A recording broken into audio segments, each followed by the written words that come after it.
So any news video right now should start by mentioning there is of course a big issue in the world, and that issue is actually addressed by Minecraft because the brand new splash screens include cough or sneeze into your elbow, support elderly relative and friends, as well as of course the most important piece of advice I've been following all along: save the world, stay inside. Anyway though, this is a very exciting 1.16 snapshot. That's the next big update for Minecraft Java and Minecraft Bedrock, also known as the Nether update, and this particular snapshot of it has some very exciting features, including the respawn anchor, which as you can see is a very exciting, very cool looking brand new block which allows you to respawn inside the Nether. This is a brand new thing we haven't really been able to do before because beds just explode if you try to do that, and I want to talk about this as well as all of the other changes they made in this week's snapshot in today's video, because there are a lot of changes that have been made. The whole world might be shutting down, but Minecraft is ramping up, and let me explain how in today's video. Because the brand new Nether update features that came in with this snapshot can be very simply surmised as allowing you to live in the Nether a lot easier. And of course, it's very easy to mention that as kind of a broad overarching goal, but let's talk about 3 specific features that make that a whole bunch easier. Because last week we saw Minecraft expand to having 2 types of gold ore, right? There's gold ore from the overworld, and there's Nether gold ore as well, but now the gold ore inside the Nether doesn't require you to have a, like a iron pickaxe or above, like in the overworld to mine. Instead, you can mine this brand new gold ore using just a wooden pickaxe if you want to. You get gold nuggets if you do so. The gold nugget seems to be mostly 5, but sometimes as few as 2, but you can see how when you mine a gold ore block, you get gold nuggets, the reward that you'll get, regardless of what item you'll use. If it's a netherite pickaxe or if it's a regular one, you're still going to get gold nuggets just the same, and this means that you can actually live entirely in the Nether, because all you need to do is chop down a few bits of wood. You can make them into a crafting table now, which is pretty handy. Then you can make some sticks using it as well. Again, it's just a full-on type of wood, and then you can use even the Nether wood now to make yourself a wooden pickaxe. This means you can survive and you can find gold in the Nether using just a wooden pickaxe if you so choose. Every single netherable block, with the exception of quartz of course, is now mineable using the wooden pickaxe, which means that if you don't want to go to the stone tiers above, or if you want to do something wacky and you want to go straight to gold tier, you can do that as well, because finding gold nuggets is a really big change for a couple of reasons. The biggest one being the fact that now you can take 9 of those gold nuggets and you can make gold ingots without the need for a furnace. Stone is being removed as a prerequisite to survive in Minecraft, and that's really great, because if you want to do this, I really don't recommend it, but if you want to, you can now hop straight over to a gold pickaxe, which is, technically speaking, a better weapon than the wooden pickaxe, or a better tool than the wooden pickaxe, as I'm going to show you right now. Look at the speed we get by comparison right here. The gold pickaxe is absolutely monstrous when it comes to speed, and absolutely everything, it's just awful when it comes to everything else. But if you don't care about durability, if you just want to mine a few blocks very fast, you've got gold, you've got wood, and the Nether now has 2 types of material available to be gotten without requiring you to bring a furnace with you. However, that is not to say there's no need for a furnace, because if you want to get the most efficiency, rather than getting between 2 and 6 gold nuggets from each of these blocks, what you can instead choose to do is bring a silk touch pickaxe with you, like this nice stone pickaxe of silk touch, because now any pickaxe, as long as you give it the silk touch enchantment, can pick up these Nether gold ore.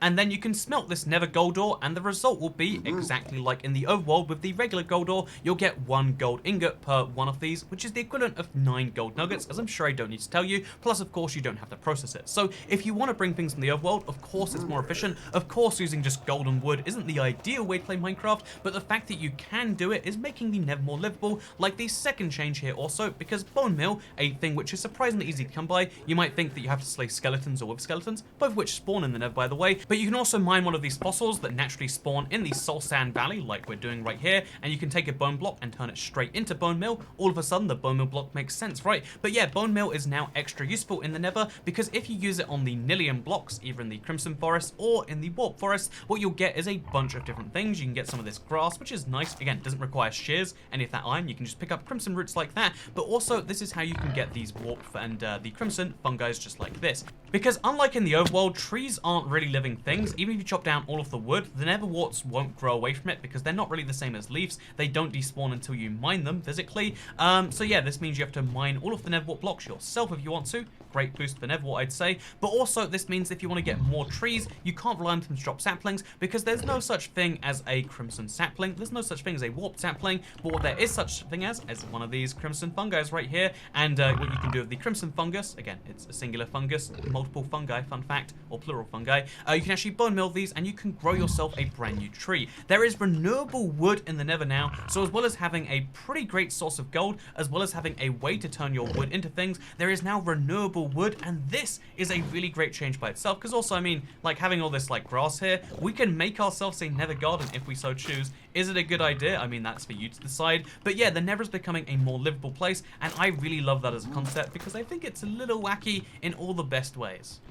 Like, you can tell me if you disagree, but I love the idea of taking a bunch of Nillium with me, bringing it back to my house, you know, my wonderful, wonderful house, and then making a little garden nearby it, because that's an ability you totally have, and you can take your warp crimson roots, you can put some fungi on there, you can do whatever else you want to, and yeah, you can now have Nether gardens to go along with your Nether houses. So those are two different changes, in addition to, you know, wood being renewable in the Nether alone, in addition to gold now being mineable with any tool, including wood, in the Nether alone, and also having benefits if you really want to do it the old way. But the last thing here, the thing we kind of hinted at the very start of the video, is also a great one because, hey, fun fact, there is a brand new block in Minecraft, the respawn anchor. How do you get this brand new block? Well, it's not going to be easy. Again, if you think you can craft 20 of these all over your Nether, you've got something else coming for you, because what you need is crying obsidian, which currently is only obtained by trading with the piglins. So you need to trade with a lot of piglins, get 6 crying obsidian, and then also get yourself free glowstone. I mean, free glowstone is a little less impressive than this, but there is a now, you know, de facto proper use for glowstone in a way to survive, because that's how you craft yourself a respawn anchor. Once you get yourself a respawn anchor, you can then power them up using glowstone. Every single one you power up will give you an extra charge, as you can see right there. The reason you want to have 4 charges in there is because when you die, it will kind of like despawn. To put that in other words, it's like a bed in that when you respawn, you will be there, but unlike a bed, which will just let you respawn over and over and over again, it's a little bit different. And to prove this, let me first of all turn on the game rule keep inventory, but we're going to keep our, you know, make sure our inventory is kept, and then we're going to die in lava. It's going to be a big tragedy. We're in the Nether. Oh no, we died. And what's that? Where are we going to respawn? Right at our respawn beacon, except we lost one of the 4 you know, kind of, you know, respawn points. What you want to do is you want to fill that back up using glowstone, or if you're forgetful and / or lazy and you get down to your last one and then you die, then the respawn anchor will deactivate entirely, and this is really dangerous because now you don't have a respawn point. If you choose to die from here, bad things will happen. I guess for science I have to prove exactly what happens here, because fun fact, when you die, your respawn point has been destroyed. You have no home bed or respawn anchor, or it was abstracted, and isn't that cool, by the way? It references the respawn anchor, and then you spawn right here. So brand new text, brand new way for respawning to work. It's pretty darn cool, but also it's something that requires a bit more work. Keep in mind though, when you're trying to count the number of respawns you've done for your anchor so far, that when you go from the end to the overworld, that does count as a respawn, at least as far as Minecraft logic is concerned right now, which means that when we finish all of this, we can respawn straight from the end to the Nether, which is really cool, but also it will use up one of our 4 respawns, or as many as you have left, so just keep in mind that, yeah, it counts as one of yours. Always look at this when you respawn to know how many times you can do so before you will die if you don't, and I would just recommend keep some glowstone around it, you know, like you never want to be in a situation where you don't have any respawns left and you're going out into the world, if you want to respawn in the Nether, that is. And yeah, I feel like this is actually a great spawning mechanism, because on the surface it seems like, so it's just a bed but worse and really expensive, but it is something that you have to go through effort to get, and that's kind of nice on one level. But the thing I like more about it is that if you want to respawn at your main spawn point, obviously you can just break your respawn beacon, but that's a really hard thing to do. It takes some time. It's a tricky thing, but instead there's like a way to guarantee that you will go back to the overworld and the main spawn point. So yeah, you can break it, or you can just die as many times as you need to, and then when you die, even though technically speaking you didn't run out of the respawn points, you no longer have a respawn anchor, or it was obstructed. And yeah, this is a really cool respawn mechanic for the Nether. It's a little bit harder than beds, but I feel like if you want to live in the Nether, you're kind of down with that life.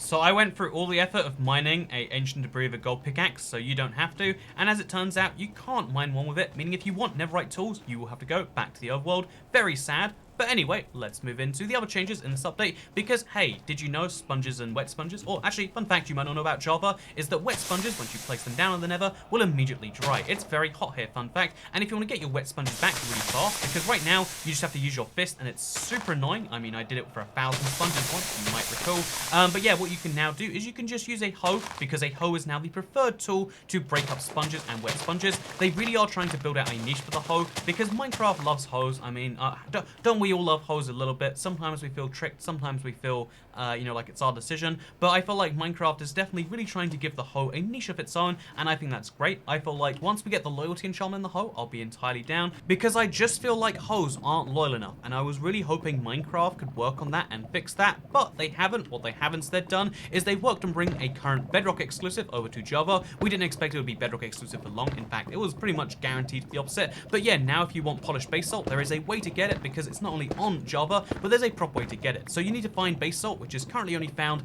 in these giant basalt pillars, which are exclusive to the Soul Sand Valley. Again, the Soul Sand Valley seems like a pretty unlivable biome, but when you realize all this stuff is there, it gets more and more useful. But yeah, you take these blocks you find there, you put them in a furnace. It has to be a regular furnace, and in fact not a blast furnace, and you can smelt them into polished basalt. You can even, if you so want to, use some crimson planks as your fuel for this furnace. Can we use this? No, we cannot. But you can even use the planks as a fuel for the furnace, which I think is wonderful. So yeah, if you want to get polished basalt, maybe to make yourself a Nether themed house, you can totally do that right now. And yeah, those are the major changes in this week's snapshot. It's pretty impressive to see so many of them. Again, I was kind of worried and assuming that there'd be a lot of like slowdowns and stuff because of current situation that you can't talk about on YouTube. But yeah, the thing I'm excited to see that, like, you know, the Nether update is going full steam ahead, which is great, because if you want to sit inside and, you know, play video games all day, what better than a great brand new Minecraft update? Something they are still working on week by week, and something which I am still incredibly excited to see. And yeah, before we move on to the last little changes in this update,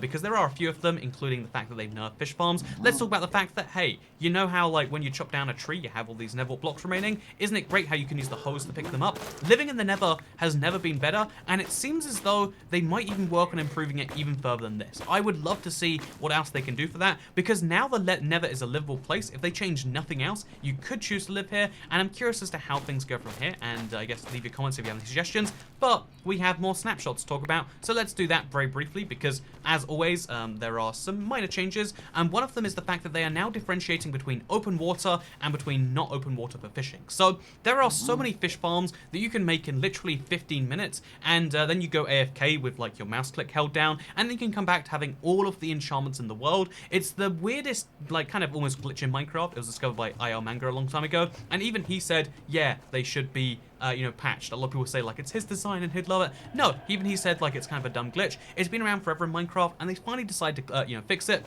If you want to get enchantments or any treasure loot in Minecraft, you have to now fish in open water. What is open water defined as? 3 by 5 by 3 water. So basically there is now a distinction between a single source block of water, which I think there should be. Like one block of water shouldn't have that much fish in it, shouldn't have all those enchantments in it. It just doesn't make any sense, and I love to see Minecraft go ahead and actually fix that. So yeah, what else have we seen? So we've also seen changes to the way that parrots work. They're pretty minor changes, and let's be honest, like most people aren't wildly excited about parrots, but we should mention them right here as like hey, they've changed how parrots work and how they imitate hostile mobs and how often. And then also we have some cave you know, ambient noise changes. Those ones are harder to kind of track down, but I will be curious to see how those update and go forwards from here. Cave update, very minorly happening as part of this Nether update, and that makes me a pleased person. And then, as always, there is a whole host of bug fixes in this particular snapshot. Again, lots of bug fixes, including some that are crazy early on. That, in case you're curious about how Minecraft bug fixes work, there's a you know, there's Minecraft, the particular edition,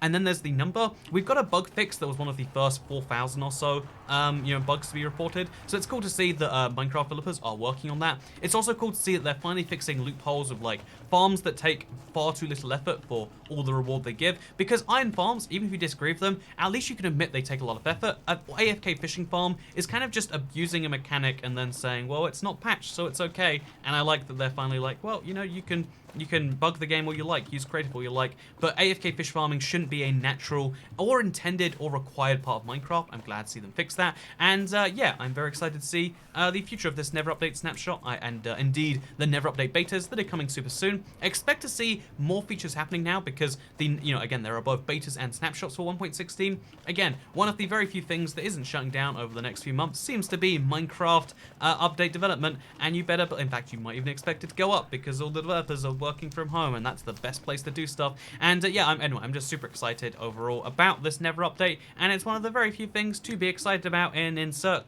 current climate here, am I right? But yeah, I hope you will enjoy today's video. I hope that it helps you in some way, and if it doesn't, then